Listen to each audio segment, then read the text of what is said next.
नमस्कार। देश और दुनिया की तमाम फटाफट खबरों में आपका स्वागत है। खबरों के लिए आपसे निवेदन कि यदि आपने हमारे चैनल को सब्सक्राइब नहीं किया तो कृपया करके आपके अपने चैनल को सब्सक्राइब करना ना भूलें। आप सब्सक्राइब करते हैं तो हमें हिम्मत होती है सही और सच्ची खबरें आप तक पहुंचाने की। वरना मीडिया में किस तरह की खबरें आपको पेश की जा रही है यह आप भली भांति जानते हैं। राहुल गांधी भी लगता है कि मीडिया से अब खेलने लगे हैं, इसीलिए राहुल गांधी का कोई न कोई बयान मीडिया को दिखाना पड़ता है। और जैसे ही राहुल गांधी का कोई बयान मीडिया दिखाता है तो पूरे देश की जनता राहुल गांधी के पूरे बयान को देखती है और तब महसूस होता है कि राहुल गांधी ने ऐसा कुछ भी नहीं कहा जो मीडिया दिखा रहा है, या मीडिया जिसको लेकर राहुल गांधी के बयानों पर बहुत ज़बरदस्त तरीके की कवरेज और चर्चा कर रहा है, जबकि वह कह कुछ और रहे, मीडिया कुछ और कहता है। और एक लाइन को पकड़कर मीडिया पूरी चर्चा को, पूरी कवरेज को इस तरह से माहौल बनाने का प्रयास करती है जैसे राहुल गांधी ने बहुत कुछ कह दिया हो। और जनता जब राहुल गांधी के पूरे बयान को देखती है तो लगता है कि राहुल गांधी ने ऐसा कुछ भी नहीं कहा, मीडिया ने सिर्फ माहौल बनाया है। तो इसी की वजह से राहुल गांधी को अब जनता पसंद करने लगी है और जनता सुनने लगी है।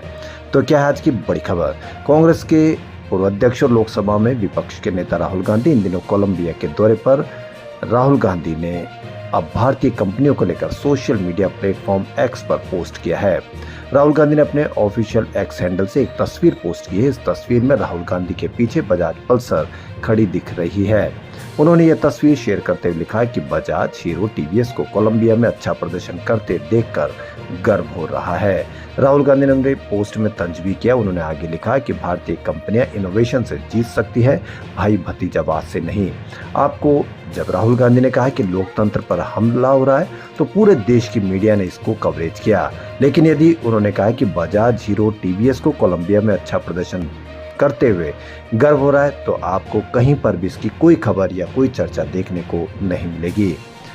यह इस बात को दर्शाता है कि मीडिया क्या दिखाना चाहता है। वहीं लोकसभा में विपक्ष के नेता और उत्तर प्रदेश की रायबरेली लोकसभा सीट से सांसद राहुल गांधी ने कोलंबिया में भारतीय कंपनियों के काम की तारीफ भी की है।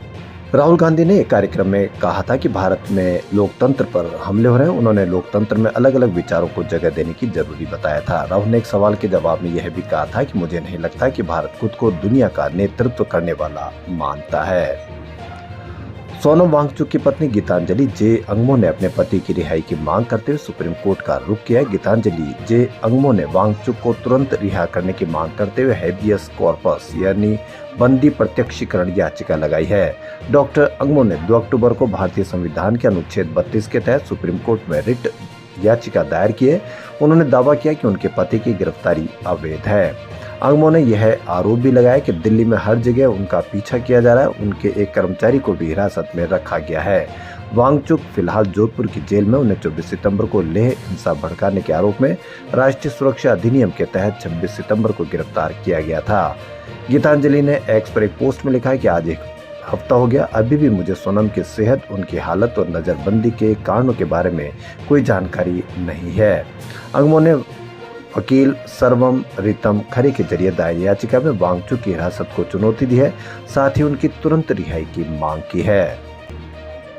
AIMIM प्रमुख असदुद्दीन ओवैसी ने आई लव मोहम्मद विवाद पर अपनी टिप्पणी की। उन्होंने कहा कि भारत में किसी के लिए आई लव मोदी कहना आसान है, लेकिन आई लव मोहम्मद कहना आसान नहीं है। बरेली में पिछले सप्ताह ही आई लव मोहम्मद पोस्टर विवाद को लेकर विरोध प्रदर्शन हुए थे। यहां पर प्रदर्शन के हिंसक हो जाने के बाद से ही तनाव बना हुआ है। दशहरा उत्सव और शुक्रवार की नमाज के मद्देनजर गुरुवार को बरेली संभाग के 4 जिलों में इंटरनेट सेवा निलंबित कर दी गई थी। किसी तरह की अशांति न हो, ऐसे में सड़कों पर सुरक्षा के पुख्ता इंतजाम किए गए। बरेली में जारी तनाव के बीच ओवैसी ने सवाल उठाया कि आई लव मोहम्मद कहने पर लोगों को बुरा क्यों लगता है, लेकिन साथ ही लोगों से अपील की कि वे इसे अपने हाथ में न ले। हैदराबाद में भाषण के दौरान ओवैसी ने कहा कि इस देश में कोई आई लव मोदी तो कह सकता है, लेकिन आई लव मोहम्मद नहीं।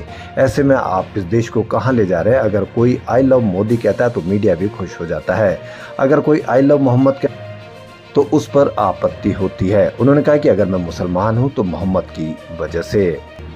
शिवसेना चीफ उद्धव ठाकरे ने गुरुवार को सोनम वांगचुक की गिरफ्तारी पर केंद्र सरकार की आलोचना की। दादर वेस्ट में दशहरा मेले में ठाकरे ने कहा कि देश में अधिकार और न्याय के लिए लड़ना अब देशद्रोह हो गया है। ठाकरे ने कहा कि वांगचुक देशद्रोही नहीं है, लेकिन पाकिस्तान में एक कार्यक्रम में शामिल होने के लिए उन पर देशद्रोह का आरोप लगाया गया। अगर वांगचुक को इसके लिए गिरफ्तार किया जा सकता है तो नवाज शरीफ से मिलने मोदी जी के जाने के बारे में आप क्या कहेंगे? पूर्व मुख्यमंत्री ठाकरे ने कहा कि वांगचुक का देश के लिए बड़ा योगदान है। उन्होंने लद्दाख में सेना के जवानों के लिए सोलर हीटेड टेंट बनाए, पानी के लिए आइस स्तूप टेक्नोलॉजी विकसित की। अब उन्होंने लद्दाख के लिए आंदोलन शुरू किया तो सरकार मानने को तैयार नहीं थी। दरअसल सोनम वांगचुक को लद्दाख को राज्य का दर्जा देने की मांग को लेकर हुए हिंसक प्रदर्शनों के बाद 26 सितंबर को गिरफ्तार कर लिया गया। कश्मीर में शुक्रवार को सीजन की पहली बर्फबारी हुई। गुलमर्ग, सोनमर्ग और गुरेज में पहाड़ों की चोटियां सफेद हो गई। एक तरफ ऊंचाई वाले इलाकों में बर्फबारी हुई तो श्रीनगर सहित अन्य मैदानी इलाकों में हल्की बारिश दर्ज की गई। मौसम विभाग ने गुरुवार को कहा था कि जम्मू कश्मीर में 5 से 7 अक्टूबर तक भारी बारिश और बर्फबारी का अनुमान है। हालांकि इससे पहले ही बर्फबारी और बारिश हो गई। इससे पर्यटकों में उत्साह देखा गया। स्थानीय लोगों के बीच त्योहार जैसा माहौल हो गया है। उधर बिहार, छत्तीसगढ़ में भी आज भारी बारिश की आशंका के चलते रेड अलर्ट है। पहले इंस्टीट्यूट की लड़कियों के साथ अश्लील चैट सामने आई, फिर कम सेक्स टॉय और 5 पौंड सीडी मिली। दिल्ली के वसंत कुंज में श्री सीम के पूर्व हेड स्वामी चैतन्यानंद सरस्वती को लेकर दिल्ली पुलिस रोज नए खुलासे कर रही है। आई लव मोहम्मद से ज्यादा इन इंस्टीट्यूट के इस प्रमुख के आई लव की चर्चा की जानी चाहिए, ताकि आम जनता को ये पता लगे कि किस तरह से स्वामी चैतन्यानंद सरस्वती ने किस तरह की गरीब लड़कियों को इस तरह के काम करवाने के लिए मजबूर किए।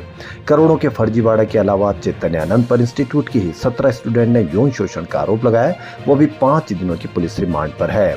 पुलिस ने चैतन्यानंद की चैट डिटेल देकर इस बात का भी शक जताया कि वो हनी ट्रैप की साजिश भी रचता था, यानी खुद तो फंसा हुआ था ही फंसाता था और दूसरों को भी हनी ट्रैप की साजिश भी रचता था। लेकिन आप मीडिया पर कहीं पर भी इसकी कोई चर्चा नहीं देखेंगे, क्योंकि आपको दिखाया जाता है मीडिया में कि किस तरह से आपकी हांडी में उबाल रहे। हालांकि अभी ये साफ नहीं हुआ कि ऐसे कितने लोगों को टारगेट किया गया है। चैतन्यानंद अपने जानने वालों को सेक्स पार्टनर भी दिलाता था। पुलिस को इससे जुड़ी चैट भी मिली है, जिसमें उसने दुबई में अपने एक शेख दोस्त को, जी हाँ, आपको मीडिया हिंदू मुसलमान फंसाता है, लेकिन चैतन्यानंद अपने एक शेख दोस्त को जो दुबई में रहता है उसको सेक्स पार्टनर दिलाने के लिए एक लड़की से बातचीत की थी। पुलिस का कहना है कि स्वामी चैतन्यानंद सरस्वती उर्फ डॉक्टर पारसारथी जांच में ज्यादा सहयोग नहीं कर रहा है। पुलिस उसके सामने जो सबूत पेश कर रही है वो सिर्फ उसी बात पर कर रहा है। इसके अलावा पूछताछ में वो ज्यादातर समय टाल मटोल ही कर रहा है। वेस्ट इंडीज के खिलाफ अहमदाबाद टेस्ट में शुक्रवार को 3 भारतीय बल्लेबाजों केएल राहुल, ध्रुव जुरेल और रविंद्र जडेजा ने शतक लगाए। तीनों बैटर्स ने अपने शतक को अलग अंदाज में सेलिब्रेट किया। राहुल ने सीटी बजाई, जडेजा ने बैट को तलवार की तरह घुमाया, तो वहीं ध्रुव जुरेल ने आर्मी में रहे अपने पिता को आर्मी स्टाइल में सैल्यूट किया। भारत ने दूसरे दिन स्टंप्स तक 5 विकेट खोकर 448 रन बना लिए। टीम ने वेस्ट इंडीज पर 286 रन की बढ़त भी हासिल कर ली है। वेस्ट इंडीज की टीम पहली पारी में 162 रन पर ऑल आउट हुई थी। बतौर कप्तान शुभमन गिल भारत में पहला मैच खेल रहे। गिल ने भारत की पहली पारी में 50 रन बनाए। तो देश और दुनिया की तमाम फटाफट खबरों में फिलहाल इतना ही। यदि आपको हमारा चैनल पसंद आए तो लाइक, सब्सक्राइब और शेयर अवश्य करें। धन्यवाद।